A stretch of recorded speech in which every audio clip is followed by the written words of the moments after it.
I'm not sure how to start this, but here goes. My name's Jack, and I've been married to my wife, Sarah, for 6 years. We met in college and quickly fell for each other. Sarah was everything I thought I wanted in a partner: smart, beautiful, and ambitious. We built a life together that was, for the most part, picture perfect. But as it turns out, sometimes that picture can be a facade. Lately, I started noticing changes in Sarah. At first, they were subtle. She'd come home late from work, her phone would buzz constantly, and she'd brush off my concerns with a laugh and some excuses about being busy with her event planning business. I tried to trust her, but something felt off, like a knot in my stomach that wouldn't go away. Things started to spiral when Sarah became increasingly secretive about her phone. She would leave the room to take calls, and if I walked in, she'd hang up quickly or just give me a half-hearted wave as if to say, "It's nothing, babe." It didn't sit well with me. I could see the way she'd smile at her phone, and it struck me as different. It felt like I was losing her to some unknown force, and it was tearing me apart. One night while she was in the shower, I decided to take a peek at her phone. I know. Snooping isn't great, but I had to know. I found a message thread that made my heart drop. It was with a guy named Eric, a wedding planner she had hired for a friend's wedding. The way they talked was intimate, flirty. The kind of messages that make you feel sick when you read them. The messages were filled with inside jokes and a level of familiarity that should have been reserved for us. I felt like I was punched in the gut. There it was, clear as day. She was having an affair, and not just with anyone, but with someone who was supposed to be a professional helping her with business. My mind raced with thoughts of betrayal and anger, and I had to confront her. When Sarah came out of the shower, I couldn't hold it in anymore. I threw the phone on the bed and demanded answers. The look on her face was one of pure panic. "Jack, what are you doing? That's private," she screamed, but I was beyond caring about privacy. I told her I saw everything: the flirty messages, the promises of meeting up. Instead of denying it outright, she paused, looking guilty, and then tried to spin a story. "It's nothing. We were just planning an event, I swear. Eric is just a friend," she stammered, but I could see the cracks in her facade. To her, it seemed like she could just talk her way out of it, but I wasn't buying it. She tried to convince me that I was overreacting, that she loved me. But how could she love me if she was sneaking around behind my back? The confrontation spiraled into an argument, with her throwing accusations about my supposed jealousy and lack of trust. I felt infuriated, betrayed, and utterly shattered. I spent that night tossing and turning, unable to sleep. I was filled with rage and confusion, replaying every moment of our marriage in my head. I felt like I didn't even know her anymore. My mind was racing with thoughts of how to deal with this betrayal, and that's when I realized I couldn't just let this slide. I wouldn't just sit back and allow her to ruin what we built together. The following days were a whirlwind. I wasn't going to let this go unanswered. I needed a plan, a way to even the score. As I sat in our living room, the familiar scent of Sarah's perfume lingering in the air, I started to plot my revenge. It was time to take control of this situation. She had an affair with a wedding planner, so I would make sure their little love industry collapses. I knew I had to gather evidence to make sure my plan was foolproof. I was going to sabotage her business and ensure no one hired Sarah and Eric again. They might have thought they could have their little affair without consequences, but I was determined to show them otherwise. I spent the next few days gathering intel, looking into Sarah's business and the wedding planning world. I had to be careful, not just for my own peace of mind, but because I was walking a thin line. I didn't want to end up in a place where I'd regret my actions, but that feeling was quickly overshadowed by the fire in my gut. This was going to be a game of intrigue, and I was ready to play.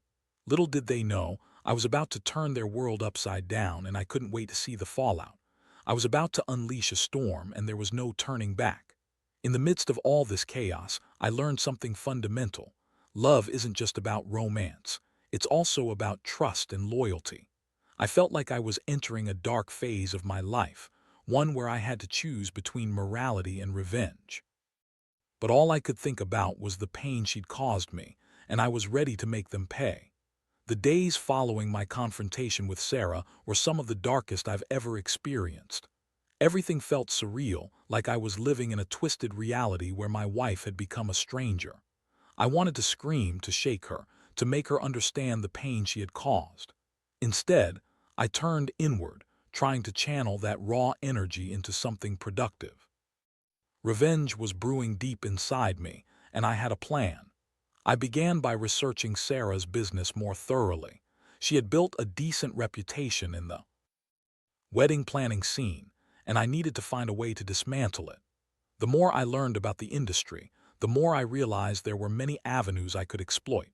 I sat at my computer for hours, scouring through reviews, social media posts, and even wedding forums, looking for anything I could use to my advantage. It didn't take long before I found a Facebook group dedicated to local wedding planning. I joined under a fake name, presenting myself as a newly engaged groom looking for advice. I started engaging in conversations, subtly steering discussions towards Sarah and Eric's business.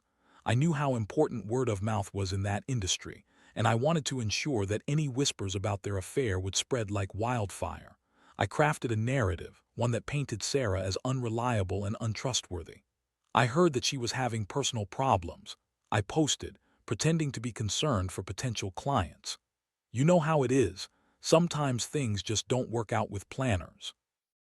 The comments came flooding in, with people questioning their professionalism. It felt good to see my words take root, and I knew I was just getting started. But I didn't want to stop there. I had a few contacts in the wedding industry from my previous job in event management. I reached out to them under the guise of a concerned colleague, asking if they had heard of Sarah's business and what they thought of her. The feedback was lukewarm at best. I shared my concerns about her personal life and hinted at her relationship with Eric, and it was clear my words sparked doubts. Every day brought new ideas. I started to gather evidence of Sarah's affair, capturing screenshots of their conversations. I wanted to have everything ready in case I needed to expose them as a couple who lacked integrity. I even took it a step further and created a fake email account to reach out to potential clients, warning them about Sarah's unreliability and suggesting that they look elsewhere for their planning needs. My heart raced at the exhilaration of it all. I was becoming an architect of chaos, and it felt intoxicating. Yet, there was a part of me that lingered in the shadows, a voice that questioned whether I was going too far, but the anger drowned out those doubts. I reminded myself that Sarah had made her choice. She had picked Eric over me, and it was time for her to face the consequences. Meanwhile, Sarah was blissfully unaware of the storm brewing around her. She continued to walk around the house, acting like everything was normal, even planning little trips and date nights with me, as if nothing had changed. I could hardly stand the sight of her. The lies rolled off her tongue with such ease, and I realized how far removed I felt from the love we once had. The betrayal had carved a chasm between us that felt unbridgeable. One evening, Sarah suggested we go out to dinner to reconnect. I agreed, though I felt like I was walking into a trap. During the meal, she tried to engage me with small talk, but I could see her eyes darting down to her phone, checking for messages. I felt the tension rise, my frustration boiling just beneath the surface. I couldn't hold back anymore. "Do you think I don't know what you're doing?" I snapped, causing a few heads to turn in our direction. "You think I'm oblivious to your lies?" Her face paled, and I could see the gears turning in her head. "What are you talking about, Jack? You're being ridiculous. I'm just trying to have a nice dinner with you." "Nice dinner?" I laughed bitterly. "You think I can enjoy anything when you're out there with Eric making plans for your little affair? How can you sit there and act like everything is fine?" She looked around, clearly embarrassed, but I didn't care. I was done playing her games. "I know about your messages, Sarah. I know everything." The tension between us was palpable, and for a moment I thought she might finally confess. Instead, she resorted to her usual tactics, deflection and denial. "You're overreacting, Jack. It's just business. You're being paranoid, and it's ruining everything." I couldn't believe her audacity. I felt my blood boil. It was as if she was trying to manipulate me into feeling guilty for wanting the truth. I slammed my hands on the table, causing silverware to rattle. "This isn't just business. If it were just business, you wouldn't be hiding your phone from me." Her expression shifted from panic to anger, and we exchanged heated words in the restaurant, drawing more attention from nearby diners. The confrontation felt like a final straw, a tipping point that left no room for reconciliation. I realized then that I was tired of fighting for something that was already lost. As we left the restaurant, the silence between us was deafening. I pulled away from her in the car, letting the weight of betrayal settle over me like a heavy fog. I knew I was walking a tightrope, but the thrill of my revenge plan kept me focused. I had a mission, and I was determined to see it through. I wanted to ensure that Sarah and Eric would understand the full weight of their actions. I had no idea how far I would go or what the consequences would be, but I was ready to dive in head first. There was no turning back now. My heart may have been shattered, but my resolve was stronger than ever. I was about to unleash chaos on their little world, and it felt like the only way to reclaim my dignity. The game had begun, and I was ready for whatever came next. I dove deeper into my plan over the next few weeks, fueled by a mix of anger and determination. Every day felt like a new chapter in this twisted saga I was living. I was becoming increasingly strategic, treating my revenge like a project. I had to be meticulous and calculated if I wanted to bring down Sarah and Eric's little empire. As I continued my online campaign, I found a growing network of people who had similar grievances against wedding planners. It was an unexpected treasure trove of information. I began to engage with them, sharing stories and asking for their experiences. I learned about the importance of reviews, especially in the wedding industry, where reputation was everything. I even started gathering screenshots of negative experiences people had with Sarah and her planning services. One evening, I sat on the couch, scrolling through comments on a wedding forum. I was becoming something of a regular in that community, and I was shocked to see how many people had been misled or treated poorly by Sarah. It felt like I was piecing together a puzzle, a tapestry of betrayal that highlighted her incompetence and lack of integrity. I saved every damning comment, every bad review, compiling them into a document that I could use to support my case when the time came. Then came the day I decided to go further. I contacted a couple of the brides who had posted about their negative experiences with Sarah, reaching out under my pseudonym. I posed as a concerned groom, wanting to know more about their experiences. It was easy to build rapport. They were eager to share. One bride, Amanda, told me about how Sarah had missed crucial details for her wedding, leading to a series of urgent, last-minute changes that nearly ruined her day. The more we talked, the more it became clear to me that I could use these stories to cement my narrative. I would not just be taking down Sarah's business. I would be exposing the truth about who she really was. As I gathered more evidence, I started to formulate my plan to escalate the situation. I decided to organize a coordinated effort among the brides I had contacted. I suggested they all leave honest reviews on various platforms: Yelp, Wedding Wire, Facebook, highlighting their experiences and the issues they faced. I knew the impact of a sudden influx of negative reviews would be devastating for her business. I reached out to a few more people, all of whom had been burned by Sarah's business practices. It felt like I was assembling a team of Avengers, each with their own story of betrayal. Their frustration mirrored mine, and I could sense the power of collective voices rising against her. I drafted a template for reviews, encouraging them to share specific details about their experiences. It was a cathartic process for everyone involved, and I could feel a palpable excitement building as they prepared to unleash their stories. Meanwhile, I stayed under the radar at home. Sarah continued to act as if everything was fine, completely ignorant of the storm brewing around her. She would often boast about new clients and upcoming events, her confidence radiating as if she were untouchable. I would sit at the dinner table, forcing a smile while my heart was heavy with the weight of my plan. Then came the pivotal moment. I had planned a meetup with the brides I had connected with, a small gathering to draft a collective statement that we could all share.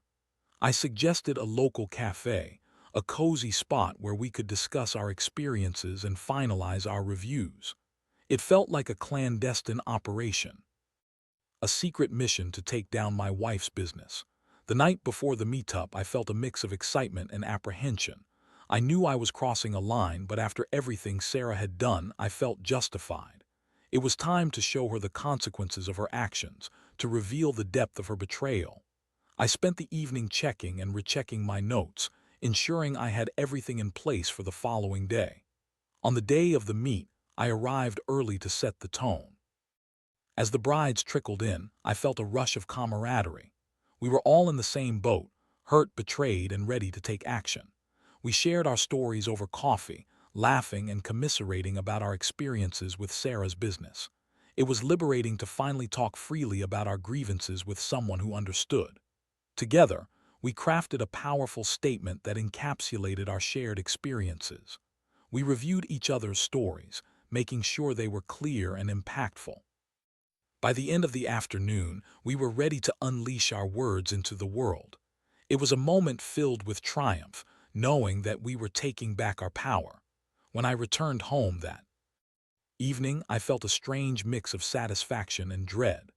I had unleashed a firestorm, and I knew it would only be a matter of time before Sarah would start to see the repercussions of her actions. I decided to keep my distance, letting the chaos unfold without interference. The next morning, I woke up to a flurry of notifications on my phone. The reviews had started pouring in. I watched as one after another, negative comments accumulated on social media and wedding sites. It was like watching a train wreck in slow motion. I could hardly contain my excitement and anxiety. This was it, the moment I had been waiting for.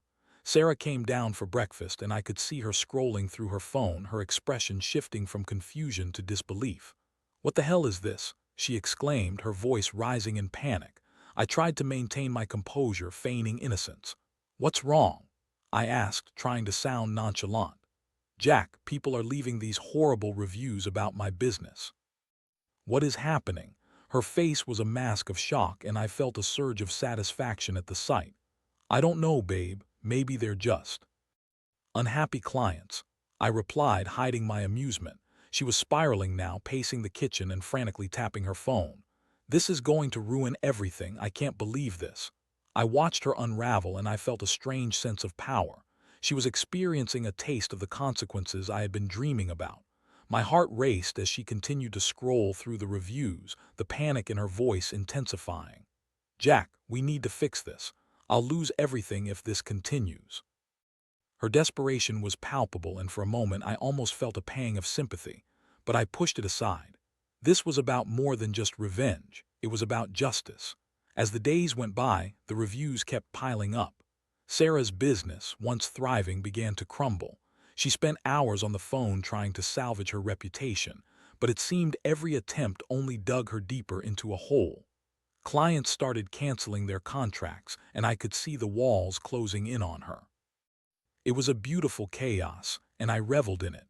But as I watched her struggle, I couldn't shake the feeling that I was crossing a moral line. Would I be satisfied once I had destroyed her business? Part of me felt driven by a desire for justice, but another part of me questioned whether I was losing myself in this quest for revenge. I was standing at the edge of a precipice, and I had to decide how far I was willing to go. The chaos around Sarah's business was escalating. Each day brought more bad news. She was receiving calls from clients, and I could hear her voice crackling with worry as she tried to explain herself. I sat in my home office, pretending to work, while internally reveling in the fallout of her actions. It was satisfying to see the consequences of her betrayal manifesting, but I was increasingly aware of what was happening.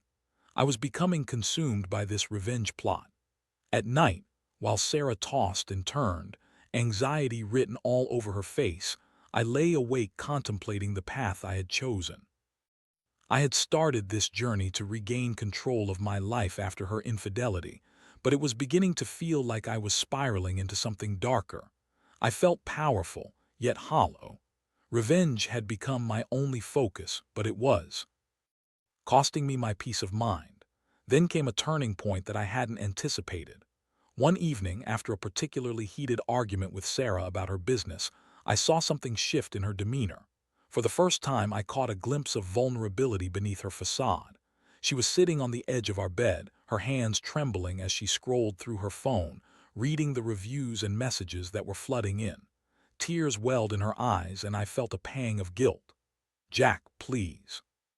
You have to believe me, I didn't mean for any of this to happen. I made mistakes, but it's not just me, it's the pressure of the business. I didn't want to hurt you," she said, her voice breaking. It was a raw moment, one that momentarily stripped away the layers of betrayal and anger. I wanted to scream, to tell her that she had already hurt me, that her choices had led us to this point. But instead, I felt myself softening. I realized that, despite everything, the woman I once loved was still in there somewhere, buried under layers of deceit and betrayal. This was the same woman who I had built a life with, who shared my dreams and aspirations. "Sarah, what do you want from this? Do you want to save your business? Do you want us to work things out?" I asked, unsure of what I truly wanted myself. "I don't know," she admitted, her voice small.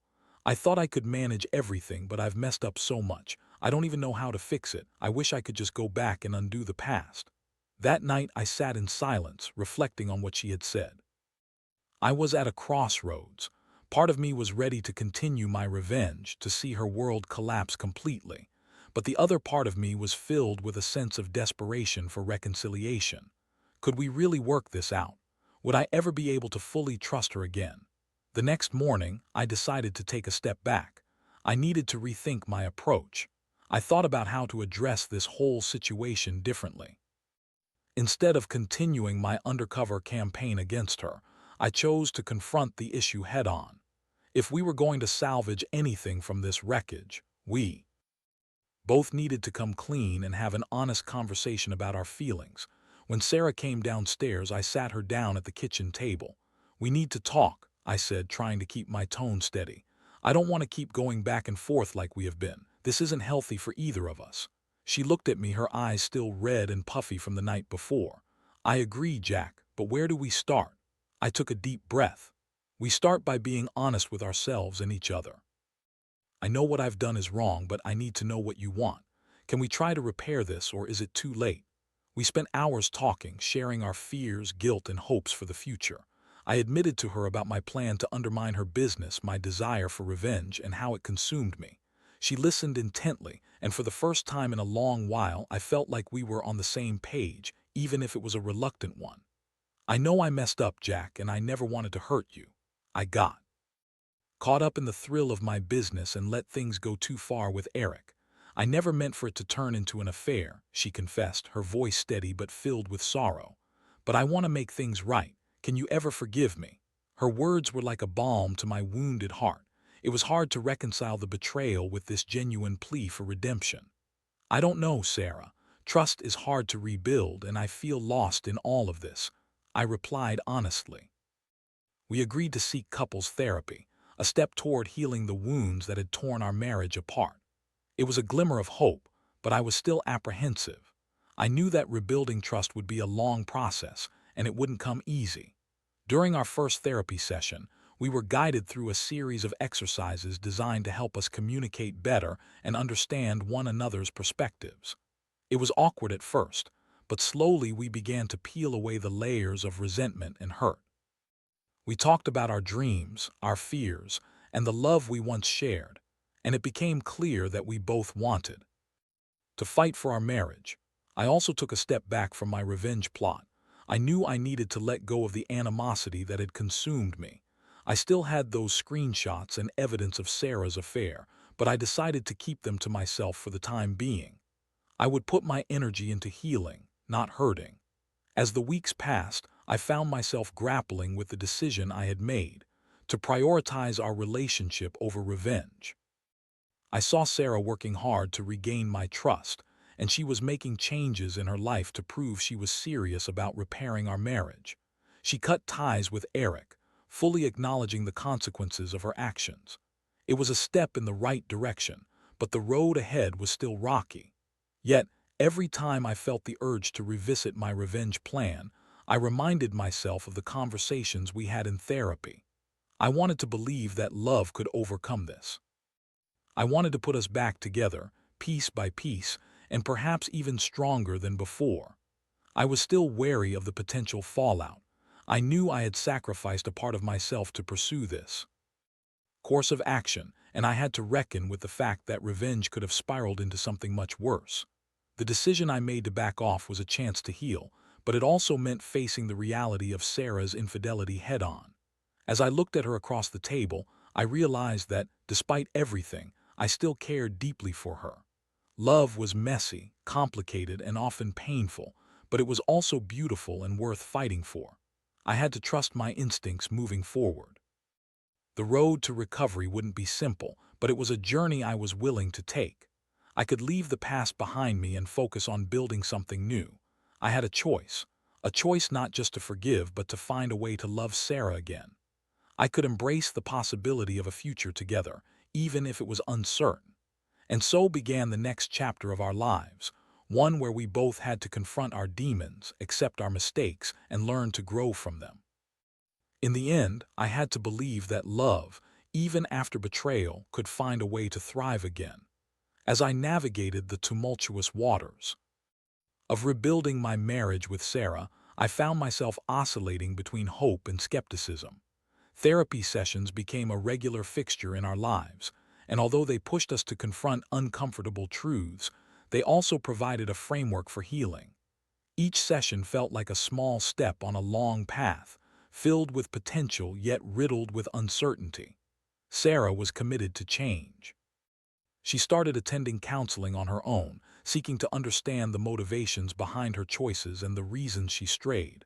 I remember the day she came home, her eyes shining with newfound clarity. "Jack, I realize how deeply I've hurt you. I've been selfish," she admitted. "I thought I could handle everything, but I was just running away from my own insecurities." Her honesty struck a chord within me. I had spent so long dwelling on my anger that I hadn't fully allowed myself to see her perspective. I realized that her affair was not just a betrayal of our marriage. It was a reflection of her own struggles and fears. In many ways, we had both been lost in the chaos, fighting our own battles without recognizing the pain we were causing each other. During our sessions, we began to explore the roots of our issues. We talked about communication, trust, and the ways we had both fallen short. I shared my feelings of inadequacy, how I had felt dismissed and unimportant in her world.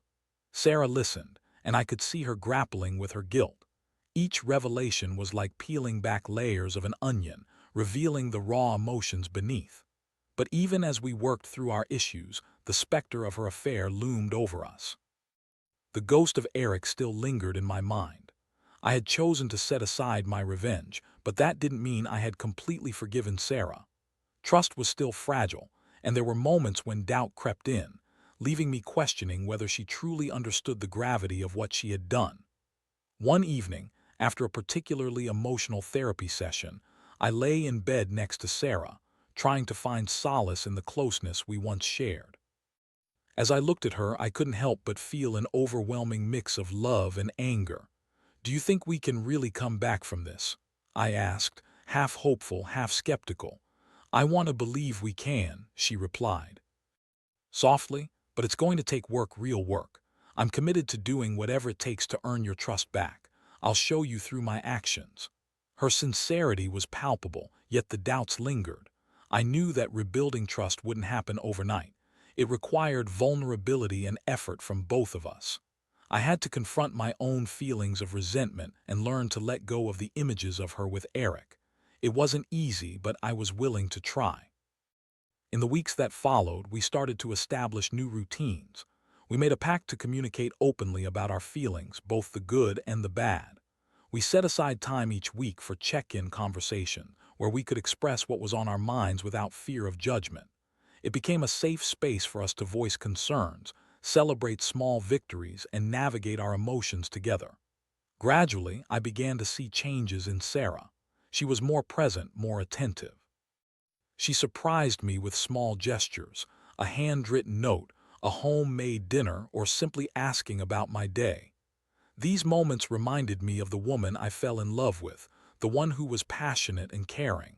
It was as if she was reawakening to the love we once shared, but there were still tough moments. Occasionally, I'd find myself reliving the hurt and betrayal. Memories of her with Eric would flood my mind and I would become withdrawn. During those times, Sarah would reach out, encouraging me to express what I was feeling. "Let it out, Jack. I'm here to listen," she would say, and it felt like she was genuinely trying to understand my pain. On one of those difficult nights, I broke down. "I hate that I keep thinking about him. I hate how it makes me feel," I admitted, my voice heavy with emotion. "I don't want to feel this way, but I can't help it." "I know, and it's okay to feel that way," she said, tears welling in her eyes. "I'm the one who put you in this position. I want to make it right. Please, just give me a chance to show you how much I love you." Those moments were pivotal in our journey. They forced us to confront the reality that healing wouldn't always be linear. There would be days when we felt like we were making progress, and others where it seemed we were back to square one. But through it all, we learned to lean on each other, to be vulnerable, and to confront our fears instead of running away from them. As the months rolled by, I began to feel a shift within myself. I was still cautious, but I could sense that the love we had for each other was gradually rekindling. I found myself laughing more often, sharing moments of joy, and cherishing the small things that had once brought us together. The weight of betrayal didn't disappear completely, but it became manageable. Then came the day I received a call from one of my contacts in the wedding industry. They informed me that Sarah's business was starting to pick up again. Clients were slowly returning, and the negative reviews were fading as new, positive ones began to emerge. I felt a complex swirl of emotions. Part of me wanted to celebrate her success, but another part still grappled with the impact of her choices. That evening, as we sat down to dinner, I couldn't help but bring it up. "I heard from a friend that business is looking up for you, and that's good," I said, trying to keep my tone neutral.